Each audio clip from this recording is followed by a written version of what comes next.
स्वागत है आपके अपने YouTube channel class to read में। दोस्तों, जैसा कि हमने मॉडर्न हिस्ट्री के पिछली क्लास में हमने यूरोपीय कंपनियों के आगमन का चैप्टर देखा था। उसमें हमने सबसे पहले देखा था कि किस तरह से पुर्तगाली कंपनियां भारत में आती है और धीरे धीरे कर करके वह अपने कंपनियों का विस्तार किस तरह से करती है। उसी क्रम में हमने देखा था कि कौन कौन से वायसराय पुर्तगाली कंपनियों के द्वारा नियुक्त किए जाते हैं, जिसमें देखते हैं कि अल्फांसो डी अल्मीडा, उसके बाद अल्बुकर्क आते हैं और उसके बाद नुनो डा कुन्हा, जो कि पुर्तगाली वायसराय का कार्य करते हैं। उसी क्रम में हमने देखा था कि जब पुर्तगाली कंपनियों समाप्त हो जाती है, उसके बाद आज उसी कड़ी में हम डच की कंपनियां देखेंगे, जो पुर्तगाली कंपनियों के बाद भारत आने वाले दूसरी कंपनियां थी। तो चलिए देखते हैं डच की कंपनियां। तो डच की कंपनी में हम देखते हैं तो पुर्तगाल के आने के बाद में या भारत में डच जो है वह आए थे। और इसमें देखते हैं डच में तो कार्नेलिस डी हाउटमैन जो होते हैं वह पहले डच थे जो कि सुमात्रा और बंताम पहुंचा था। डच के बारे में देखते हैं तो 1602 ईस्वी में डच की संसद ने एक पारित किया था उद्घोषणा, जिसके तहत डच संयुक्त कंपनी की स्थापना की गई थी। तो याद रखेंगे कि डच संसद द्वारा पारित उद्घोषणा के आधार पर ही 1602 ईस्वी में डच संयुक्त कंपनी की स्थापना की गई थी। अब इसके बाद देखते हैं कि डच कंपनियां जब भारत में आती है तो कौन कौन से कार्य करती है, और उसके बाद अंततः ब्रिटिश से ये भी हार के बाद भारत से कहीं ना कहीं सिमट जाती है। तो देखते हैं डचों ने भारत के पूर्वी भाग, पूर्वी तटीय क्षेत्र और पश्चिमी तट पर अपनी फैक्ट्रियां स्थापित करती है। इन क्षेत्रीय स्थलों में देखते हैं पूर्वी भाग, पूर्वी तटीय क्षेत्र और पश्चिमी तट पर, जो कि भारत में अपनी फैक्ट्रियां स्थापित करती है डचों के द्वारा। उसी क्रम में देखते हैं तो 1605 ईस्वी में ये मसूलीपट्टनम के आसपास अपनी फैक्ट्रियां स्थापित करती है।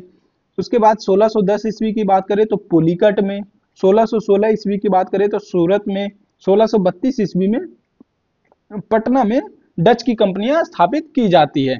ये दोस्तों कहीं कहीं आपको 1652-50 के आसपास दिखता है, लेकिन बीपीएससी में मैक्सिमम 1632 ही मतलब राइट आंसर वह कहती है। तो इसके आधार पे हम देखते हैं कि 1632 में पटना में डच की कंपनियां स्थापित होती है। उसके बाद देखते हैं तो 1663 ईस्वी में कोचीन में डच की कंपनियां स्थापित होती है।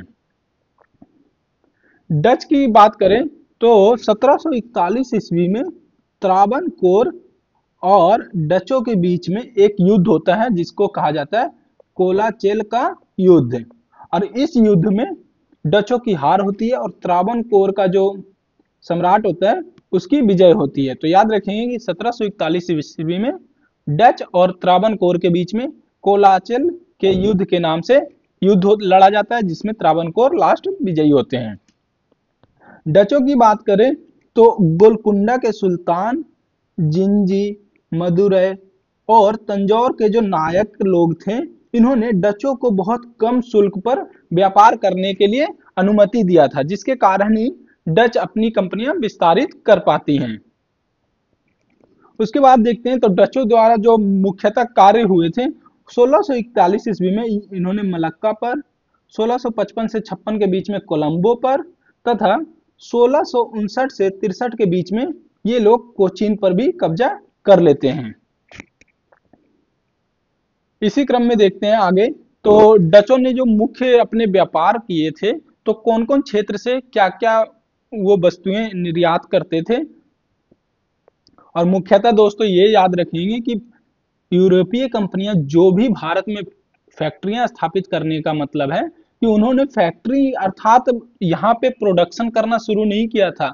उनका फैक्ट्री का स्थापित करने का मतलब ये था कि वहां से भारत में जो कच्चे माल हैं उसको एक सुगठित तरीके से निर्यात किया जा सके, और विदेशों में जैसे इंग्लैंड हो गया, डेनमार्क हो गया, फ्रांस हो गया, इन सभी जगहों पे कच्चे माल को भारत से भेजा जाता था और उसके बाद वहां से वस्तुओं को निर्माण करके पुनः यहाँ आयात किए जाते थे, जिससे भारतीय उद्योग आगे हम देखेंगे कि नष्ट हो जाती है। तो देखते हैं डचों ने जो अपनी व्यापार बढ़ाए थे उसमें यमुना घाटी का क्षेत्र और मध्य भारत से इन्होंने नील का व्यापार शुरू किया था। बंगाल, गुजरात और कोरोमंडल का जो तट होता है वहां से कपड़ा एवं सिल्क का व्यापार करते थे।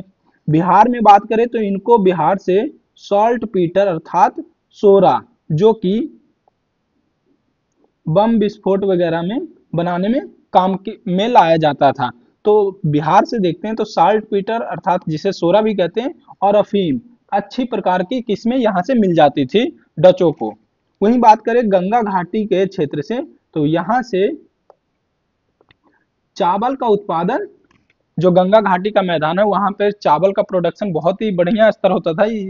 तो याद रखेंगे कि गंगा की घाटी से चावल का उत्पादन के व्यापार किया जाता था डचों द्वारा।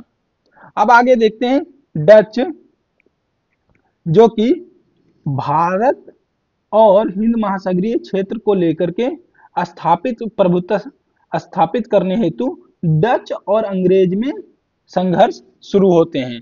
तो अब देखेंगे कि जिस तरह से अंग्रेजों ने स्वाली होल की लड़ाई में पुर्तगाल को हरा करके भारत से खदेड़ दिया था, उसी क्रम में अब डच भी अंग्रेज से हारेंगे और ये भारत से अपना सारी फैक्ट्रियां जो भी है वो समेट करके निकल जाती है। तो जब अंग्रेज और डच जो आपस में भिड़ना शुरू करते हैं भारत और हिंद महासागर के क्षेत्र को लेकर के, तो उसी क्रम में देखते हैं तो सबसे पहले जो है 1717 का जो टाइम पीरियड होता है, जब फर्रुख सियार द्वारा अंग्रेजों को एक फरमान दिया जाता है, जिसके उस फरमान के तहत अंग्रेजों को व्यापार करने के लिए शुल्क मुक्त कर दिया जाता है, जिससे अंग्रेज की जो कंपनियां होती हैं बहुत ही आगे निकल जाती हैं। तो 1717 में देखते हैं अंग्रेजों का मुगल फरमान मिलने के कारण डच पिछड़ने लगते हैं और अंततः 1759 ईस्वी में बेदरा का युद्ध जो लड़ा जाता है डच और अंग्रेज के बीच में, जिसमें डचों की अंततः हार होती है और इसी हार के कारण बेदरा का युद्ध में जो हार होता है डचों का, उसके कारण डच पूर्वी एशिया तक ही सिमट कर रह जाते हैं। तो याद रखें कि अंग्रेज और डच के बीच में सबसे महत्वपूर्ण युद्ध जो है उनमें से एक है 1759 में लड़ा गया बेदरा का युद्ध, जिसके कारण ही डच की कंपनियां भारत से बाहर खदेड़ दिए जाते हैं और उसके बाद वह लोग पूर्वी एशिया तक ही व्यापार करते हैं।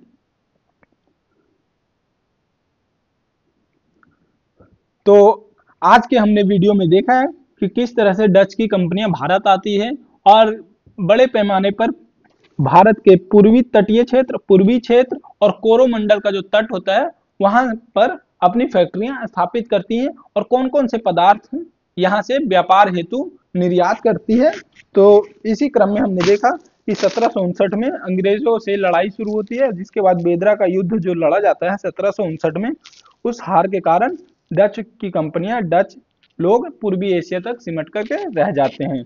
तो आज के वीडियो में इतना ही। अगली क्लास की वीडियो में हम देखेंगे कि डच कंपनियां आने के बाद ब्रिटिश कंपनियां अर्थात अंग्रेजी ब्रिटिश ईस्ट इंडिया कंपनियां भारत में आती है और बड़े पैमाने पर ये मुगल साम्राज्य से भी बड़ा अपना विस्तार करते हैं और अंत में अंग्रेजी कंपनियां बहुत लंबे समय तक भारत में राज करती है। तो अगली वीडियो में देखेंगे अंग्रेजी कंपनियां। तो आज के वीडियो में इतना ही। धन्यवाद।